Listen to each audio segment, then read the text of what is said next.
আসসালামু আলাইকুম, আশা করি আপনারা সবাই ভালো আছেন। তো আজকে আপনাদের মাঝে কিছু জিনিস দেখাবো এবং যারা আমার শিষ্য তারা এগুলা সাধনা করতে পারে।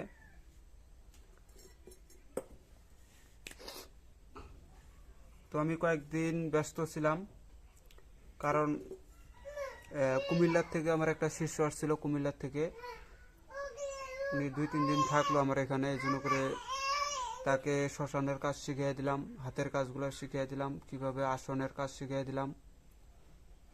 মানে এক কথা, মানে এই সঠিক যে লাইনটা, ওই লাইনটা আমি ওনাকে ধরাইয়া দিছি এবং উনি অনেক খুশিও হয়েছে। আর এখন আপনারা বলতে পারেন যে ওনার মুখ কেন দেখালেন না, ভিডিও ভিডিও করে কেন দেখালেন না। ওনার সমস্যা আছে। উনি আমাকে আসার আগেই বলছিল যে ওস্তাদ আমাকে নিয়ে ভিডিও বানাবেন না। হ্যাঁ, ভিডিও বানাইতে পারেন, সেটা এক কথা আমার ফেস যেন না আসে, ফেস এবং কথা যেন না আসে, কারণ উনার ওখানে একটু ঝামেলা চলতেছে উনাকে নিয়ে। আর উনার এই কবিরাজ অনেক শত্রু উনার আছে। এখন যাই আমার এই চ্যানেলে মনে করো অনেক কবিরাজ জিতেও আমার ভিডিও দেখে, উনাকে যাতে কেউ চিনতে না পারে এই জন্য করে ভিডিওগুলো আমি দেখাই, মানে ভিডিও করে দেখাই নেই, ভয়েসটাও তার শোনাই নেই। তো যাই হোক, যেহেতু তার অনুমতি নাই সেহেতু আমার ভিডিও করারও অনুমতি আমার নাই। তো এখানে যেটা দেখতেছেন এটা একটা ঘটি। এটা হচ্ছে দামি কাঁসা, যেটা একটা আছে কাঁসা আর একটা আছে কাঁসার উপরে আর একটা আছে, ওইটা হচ্ছে এটা। এটা কাঁসার থেকেও অনেক ওজন এটার। আর যেটা কাঁসা সেটা হচ্ছে যেটা, এটা হচ্ছে কাঁসা, এটা শুধু কাঁসা। আর এটা হচ্ছে কাঁসারও উপরে, নামটা যেন কি বলছে আমার খেয়াল নাই। নিচ্ছিলাম যখনকার সময় নিছিলাম তখন ওনার নামটা ছিল। তো যাই হোক, মানে এটা হচ্ছে কালীর নামে, এটা হচ্ছে কালীর নামে, এটা একটু ছোট। আর এটা হচ্ছে সত্যপীরের, এটা হচ্ছে সত্যপীরের নামে, এটা অনেক বড়। দেখেন এটার থেকে এটা অনেক বড়, এটা অনেক বড়, এটা অনেক বড় হবে। এগুলো আমার সত্যপীরের নামে এটা সাধন করতে হবে, এটা হচ্ছে কালীর নামে সাধন করতে হবে। যারা আমার শিষ্য তারা করতে পারে, এই সত্যপীর এবং কালীর নামে সাধনা করে নেবেন। এটা হচ্ছে আপনি সত্যপীর, এর উপরে কোনো ক্ষমতা খাটে না, সত্যপীরের উপরে আর কোনো ক্ষমতা খাটে না। আর এটা কালীর নামে দিছি, এটা কালীর নামে সাধনা করার কারণ এটা আপনার মানে কালীর বিষয়ে যে কাজগুলো আছে সমস্ত কাজে ঘটির মধ্যে বাসায় বসে থেকে করানো যায়। আর আরেকটা আছে সেটা তো তরবালির সাধনা। দেখেন এটা অনেক বড় একটা তরবারি, আমি দেখাইতেছি, দেখেন।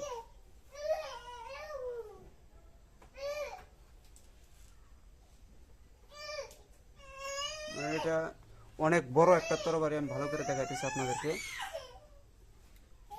এই দেখেন,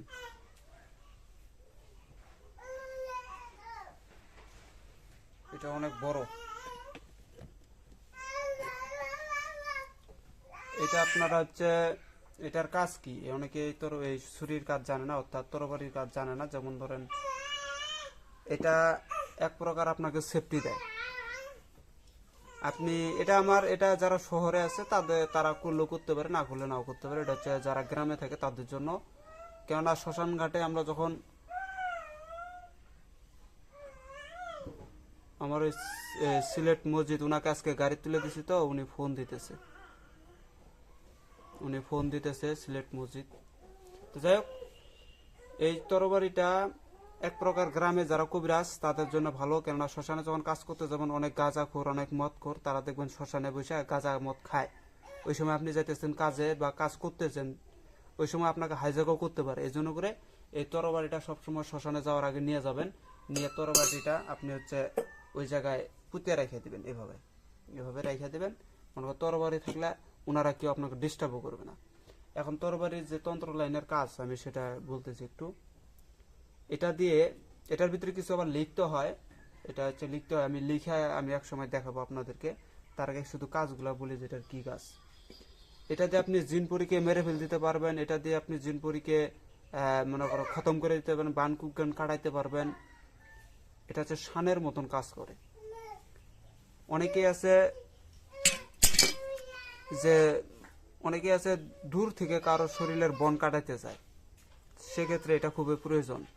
আবার অনেকে আছে দূর থেকে মনে করেন যে কারো উপরে হচ্ছে জিনপুরি আসর হয়েছে, দূর থেকে কাজ করতেছে, মানে কাছে যাইতে পারতেছে না কোনো কারণে, হয়তো অনেক দূরে তার বাসা, দূর থেকে কাজ করবে, সেক্ষেত্রে এই ছুরি দিয়া মনে করেন যে ওই জিনপুরিকে আপনি খেদাইতে পারবেন ছুরি দিয়া। এটা হচ্ছে মাটির মধ্যে ছবি অঙ্কন করে এই ছুরির মাধ্যমে কাজ করা হয়, ছুরির মাধ্যমে কাজ করা হয়। এখানে মন্ত্র আছে অনেক। আবার জিনপুরিকে মেরে ফেল দিতে হয় এটা দিয়েই। তো যাই হোক, এটার অনেক কাজ আছে, এটা আমি ধীরে ধীরে ধীরে ধীরে আপনাদেরকে সবকিছু বলে দেবো। আর এটার উপরে কি লিখতে হয় সেটাও বলে দেবো, কিন্তু টাইমটাও বলে দেবো না, যেটা কোন টাইমে এটার সাধনটা হয়। আর এটা হচ্ছে কালীর নামে করবেন। এটাতে যে মনে করেন যে আপনি যদি কাউকে বান মারতে চান, ঘরে বসে থেকে মারতে পারবেন। শুধুমাত্র আপনাকে এই বান মারতে গেলে এই ঘটিটাকে আগে জাগ্রত করে নিতে হবে। ঘটিটার উপরে মনে করেন যে মা কালীর একটু কি বানতে হবে, যেমন ধরেন দয়া। এই সাধনা করলে মা কালীর কৃপা থাকে এর ভিতরে। তখন মনে হয় যে আপনি ঘরে বসে থেকে কাউকে বান মারতে চান, তাহলে এখানে ফাঁস দিতে হবে। ফাঁস দিয়ে আপনাকে লটকায় রাখতে হবে।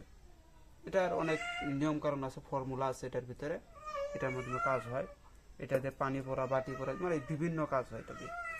আর সত্যপীর, এটা দেবেন সত্যপীরের নামে যত পীর আউলিয়া গাউস কুতুব আছে, যারা রুহানি ভাবে আছে, যেমন মাদার পীর, সত্যপীর, এটা বিভিন্ন রুহানি ভাবে যে জিনিসগুলো থাকে, সেই জিনিসগুলোর জন্য করে এই কাজটা, এই ঘটি দিয়ে কাজটা করতে হয়। এটা সত্যপীরের নামে। আবার এটার কিন্তু আবার সিন্নিও দিতে হয়।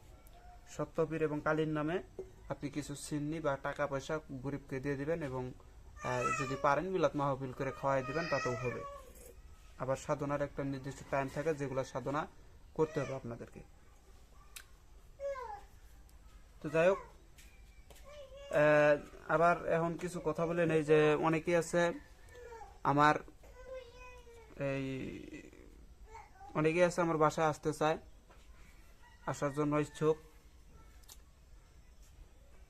আমার এই ঘরগুলো একটু দেখাই।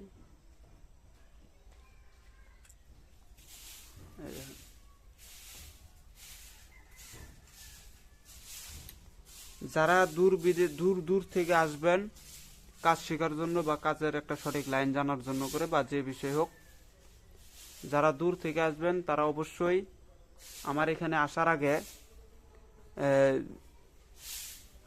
আসার আগে আপনাদেরকে আমি শুধু এতটুকু বলে দেই, যে বড় লোকই, যদি আপনারা অনেক বড় লোক হন, সেক্ষেত্রে বড় লোকই ভাব নিয়ে আমার এখানে আসতে পারবেন না। আপনি কোটিপতির সন্তান হন, তারপর আমার কাছে আসলে এবারে মাথা নত করে আসতে হবে। এটা হচ্ছে প্রথম কথা। দ্বিতীয় কথা হচ্ছে যে আমি যা খাইতে দেই, নুন ভাত, তাই আপনাকে খাইতে হবে। যেখানে থাকতে দেবো সেখানেই আপনাকে থাকতে হবে, যে হালেতে শুইতে দেই। কেউ বলতে পারবেন না যে আপনার আসন, সুতার জায়গাটা আমাকে খারাপ দিচ্ছেন, খাওয়া খাদ্য খারাপ খেলেছেন। এটা আমি আগে বলে রাখতেছি, যে আমি নুন দিয়ে ভাত খাই, আপনাকে তাই খাইতে হবে। এখানে বড়লোকি ভাব চলবে না।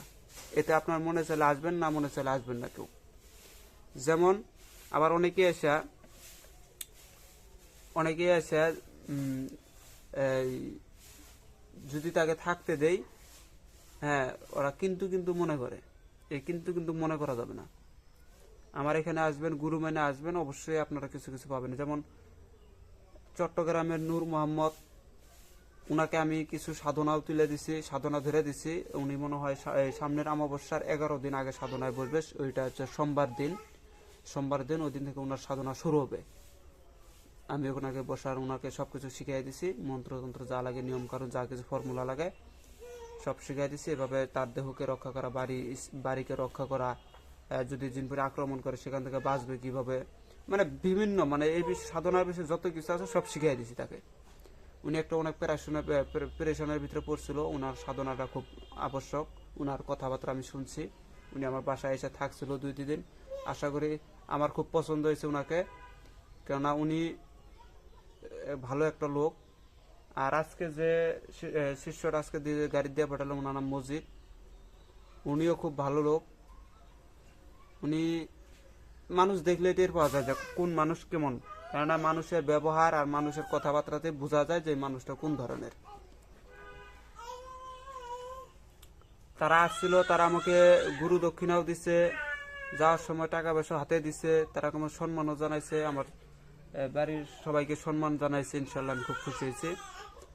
আর আপনারা যারা আসবেন, আর অনেকেই বলে যে আপনার গুরু দক্ষিণা কত, গুরু দক্ষিণা কত, অনেকেই বলে। এই গুরু দক্ষিণাটা আমি একটু ভাঙ্গাই দিই, নয়তো আপনারা বুঝবেন না। গুরু দক্ষিণাটা হচ্ছে, অনেক কবিরাজ আছে যে ওনার গুরু দক্ষিণা আছে 5,100, অনেকে আছে 10,100, অনেকে আছে 15,100। এরকম করে গুরু দক্ষিণা আগে ঠিক করে রাখে, শিষ্যদেরকে আগে বলে দেয় যে আমার গুরু দক্ষিণা এত, এত হইলে আমার কাছে আসো, না হলে আসো না।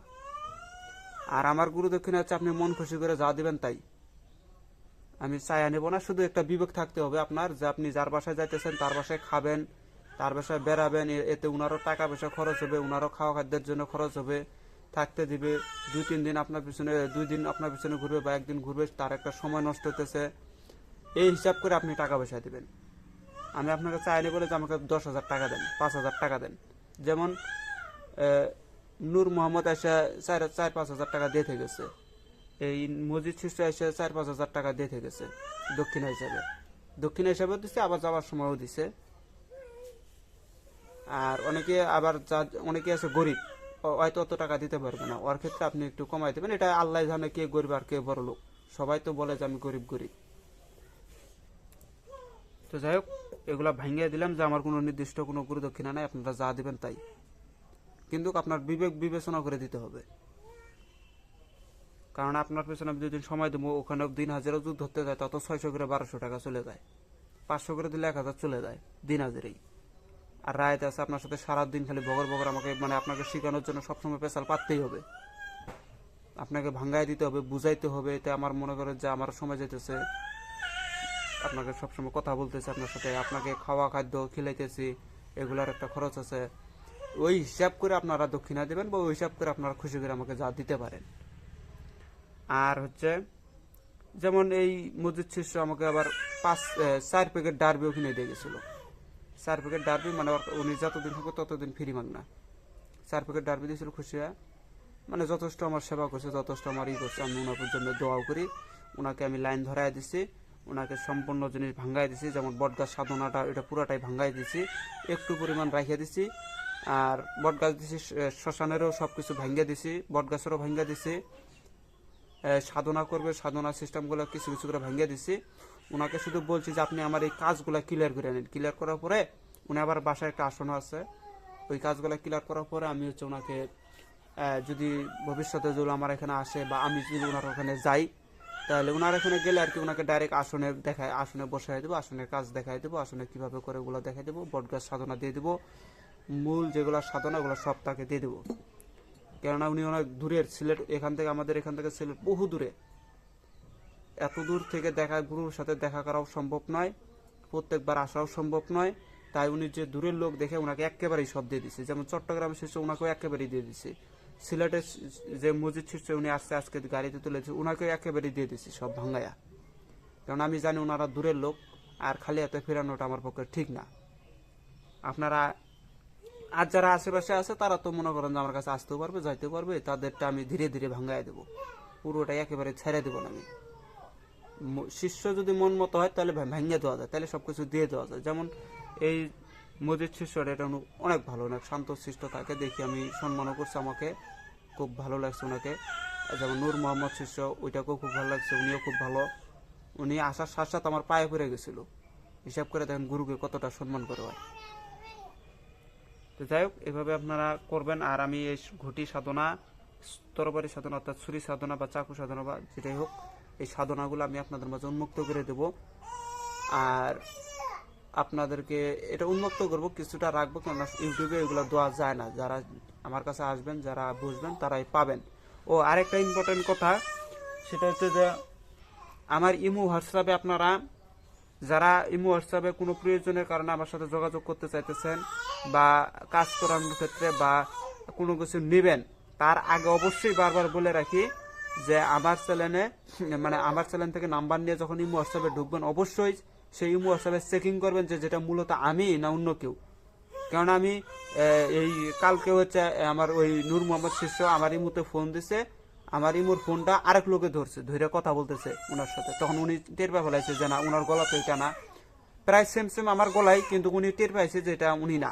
পরে আমাকে ডাইরেক্ট ফোন দিয়ে বলে যে ওস্তাদ আপনি কি কিছুক্ষণ আগে এই মুহূর্তে কথা বললেন। আমি কই যে না, আমি তো তোমার ফোন তো আমার কাছে আসে নাই। কে জানে আমার ইমুটাকে ট্রান্সফার করে নিছে, মানে এটা ওনার কাছেও আছে, আমার মানে ইমুটা আমার কাছেও আছে। এখন কে জানে অনলাইন বিষয় ওনারা ভালো জানে। তো আমার ইমু এবং হোয়াটসঅ্যাপ এটা পুরোটাই মানে ওরা কন্ট্রোল নিয়ে নিছে। আপনারা আমার কাছে যারা কথা বলবেন বা করবেন তারা অবশ্যই আগে আমাকে যাচাই করবেন যে এটা মূলত আমি না অন্য কেউ।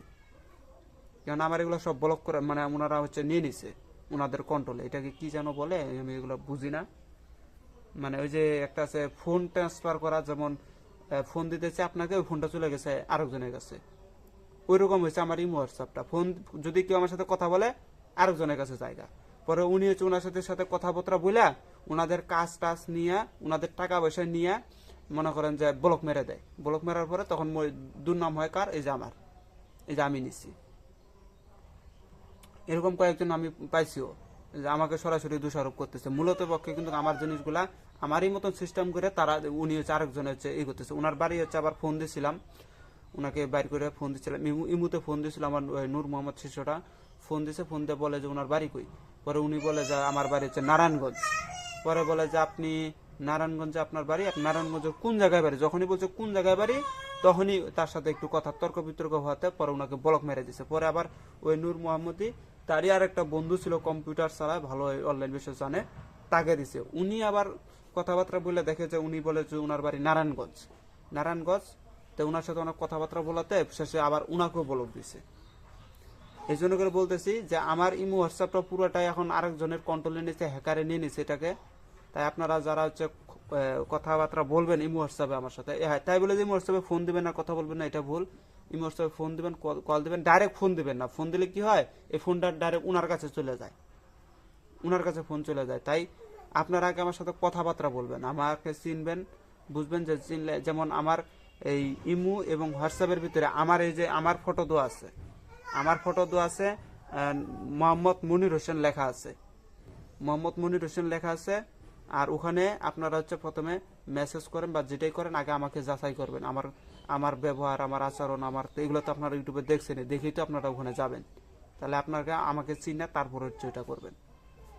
বা আমার স্টোরি দেখবেন, এই যে হিস্টোরির ভিতরে, ইমোর হিস্টোরির ভিতরে দেখবেন যে আমি ফটো ছাড়তেছি, পিক ছাড়তেছি, যেগুলো পিক ফটো আমার কিবার সাথে মিল খায়, কবিরাজ মনির হোসেন লেখা আছে যে ফটোগুলা, যদি ওটা অরিজিনালি দেখেন যে কবিরাজ মনির হোসেন লেখা আবার ফটো ছাড়া বা আমার কাজের ফটো ছাড়া, তাহলে বুঝবেন যে এটা হচ্ছে আমারই, আপনি আমার সাথে কথা বলতেছেন।